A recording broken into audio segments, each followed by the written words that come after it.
In the competitive side of Beyblade, many different formats of play can be used. There could be the 1v1 format used by Hasbro national tournaments, or even the 1v1v1 used in the 3-player stadium. However, the most common format is the 3-on-3 deck battle format used by TT in the Japanese tournaments, and is the most common format used in local Beyblade tourneys. The 3-on-3 deck format utilizes 3 unique Beyblade combos, meaning that no repeat parts are allowed, so no, you can't just use 3 wizard rods.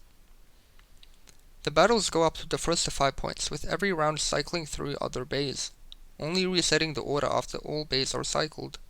Since this format depends on the order and type of combos, in this video I will be going over how to create an effective deck and how to synchronize your Beyblade combos. The first step in making a deck is to find your style of play. Sure, it may be fun to use the most meta combos, but that's not for everyone. Some people like to use full stamina, or maybe a full attack, or a mix of both. What I normally like to do is to mix it up. Let's say we could use Wizard Rod on ball, a solid stamina combo, easy for points. We can then choose a slightly more balanced combo like Scorpion Spear on point, so that way we still have a high win rate, but it's also more aggressive, scoring more points in the long run. And lastly, we could use something like Whale Wave on 760 Low Rush as a glass cannon combo. This is so we could maybe get these really big hits on stamina combos. One example of a deck I used is in the last local tournament. I used the combos of Dragoon 455 Elevate, Scorpion Spear 160 point, although this is 960, and then it was Whale Wave of 960 Low Rush. My thought process was that we could use Dragoon on Elevate to kind of counter any stamina combos like Wizard Rod or Silver Wolf by using the spin stealing technique. It also has good stamina to score at least 1 point. We then have a solid, highly aggressive but also good stamina combo of Scorpion Spear. This was also really good against other stamina combos, but also was able to hold its own against attack. And then we have Whale Wave, which is a glass cannon, which was really destructive as it got a lot of knockouts as well as extremes. And then by changing the order, I was able to utilize the most effective methods with the opponents. For example, first I'd use Dragoon to get that 1 point, and then after we use Scorpion Spear to see if we could get a little bit more, maybe 2 points, and then Whale Wave as a glass cannon. And if it does run out of stamina, we then reshape the order.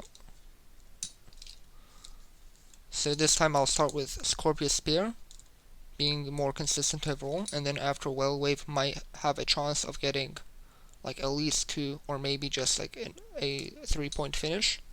And then if all else fails, we can use Dragoon on Elevate to try to get at least 1 point in spin stealing.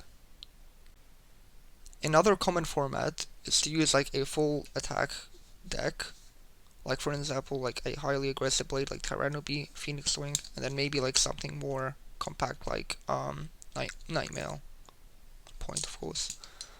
The idea for this deck is mainly to try to get as many knockouts and extreme finishes. This might not be the most ideal, as you just need one really tanky combo in order to outspin the bays. Although if your opponent is really just winning on spin finishes, the battle will go longer and you have more chance to knock out the opponent. But just keep in mind, attack types do require a little more skill to use rather than just stamina. The final deck pattern is the Stamina Hybrid deck. This normally uses mainly stamina blades with maybe balance bits or some defense bits. This is meant to outspin your opponent as many times as possible, securing the win. This could be helpful in the short run, however you might struggle in let's say Final Four, as normally they like to use more aggressive builds, and since you are using the stamina type combos, they could be really easy to knock out, and even burst as well. So just keep that in mind. The deck I personally recommend the most is to use one really consistent meta combo, let's say Tyranno Beat or Scorpion Spear, as they're really aggressive blades with a lot of stamina, which is able to win with stamina finishes or even knockouts. I also recommend using one meta combo, either Dragoon on Elevate, which I like to use, or just Wizard Rod or Ball. This is just so that you have at least one combo to fall back on, And then the final combo would be a glass cannon, like Whale Wave or maybe Dread Buster. This is to see if maybe you could be able to get 3 points, winning the game earlier. But of course everyone has their own way of playing, and this is just my personal preference. The final part of this video is to kind of go through how to build a good Beyblade combo. This depends on a variety of factors, just like the typing as well as the shape of your blade, and how like a bit would affect the performance. For example, here we have Wizard Rod, a very common stamina type blade.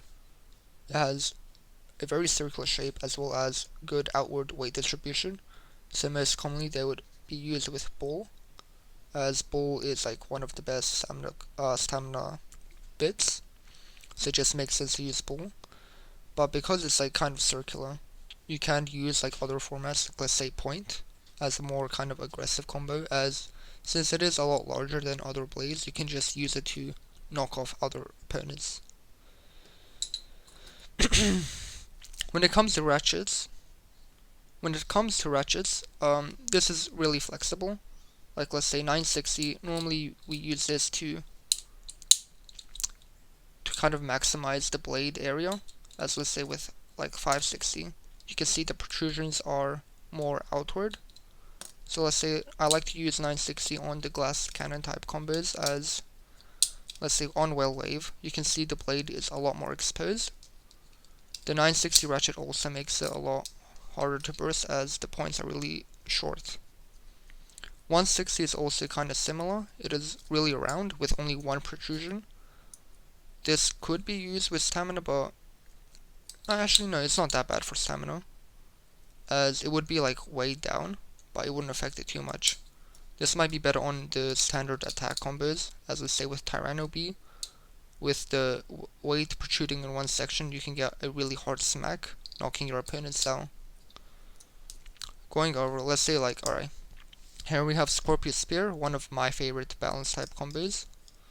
One of my favorite balanced blades. So for the last tournament I used the 960 point, oh no, it was 160 point. And the reason for this is 160 made it really hard to burst, as like let's say with when it goes to the 3-bladed mode, this one protrusion would be hidden away.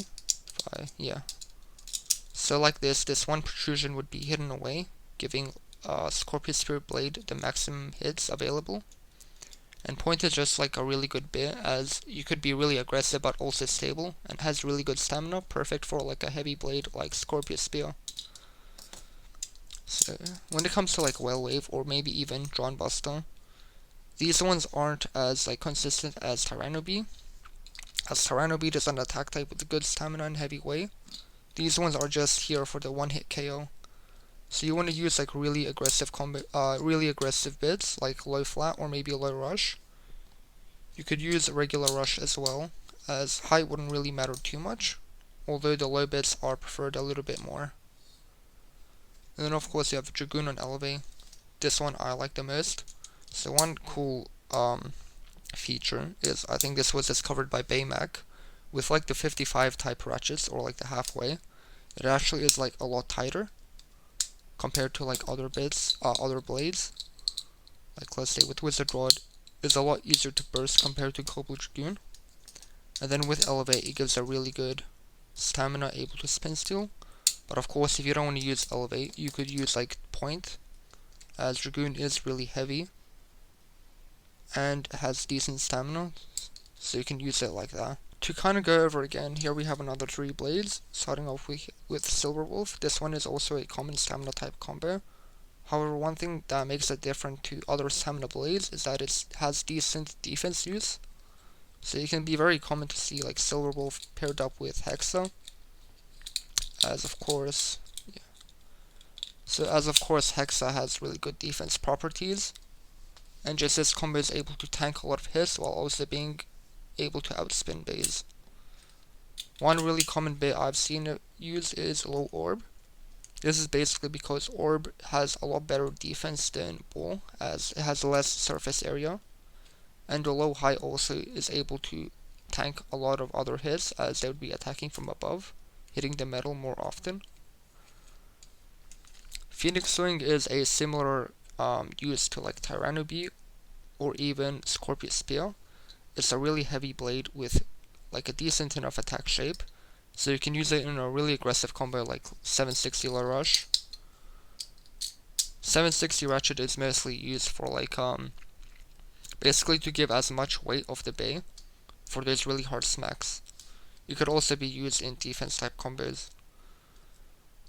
So yeah, so Phoenix Swing 760 low rush is a really good combo as it's like really fast, able to hit off other bays.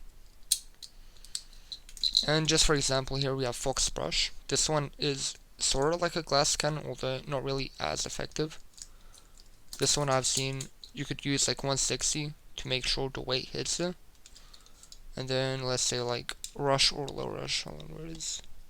I can't find it, but let's say say with rush, it'd just be spinning, and then the one point would be matching up with the big blade. Just one more blade to go over is the more compact shape, like Nightmail as well as like Golden Rock.